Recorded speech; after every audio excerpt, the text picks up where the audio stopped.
بسم اللہ الرحمن الرحیم۔ امامہ نام کا مطلب اور معنی۔ امامہ ایک اسلامی نام ہے جو کہ لڑکیوں کے ناموں کے لیے مخصوص ہے۔ اس نام کا تعلق اردو زبان اور عربی سے ہے اور اس کا خوش قسمت نمبر 6 ہے۔ امامہ کے معنی رہبر، رہنما، پیشوا کے ہے۔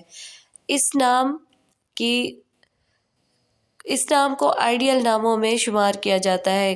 یہ بہت ہی خوبصورت نام ہے۔ یہ نام لڑکیوں کے لیے بہت آئیڈیل ہوتا ہے۔ اس نام کا اثر لڑکیوں کے فیوچر اور رویے اور شخصیت پر بہت گہرا اثر پڑتا ہے۔ اس نام کی بہت سی برکتیں ہیں۔ امامہ نام مختصر ہے اور اس کے حروف کی تعداد 5 ہے اور ایک لفظ پر مشتمل ہے۔ یہ نام بہت خوبصورت ہے۔ اس نام کی لڑکیاں بہت خوبصورت ہوتی ہیں اور بہت ہی ذمہ دار شخصیت کی مالک ہوتی ہیں۔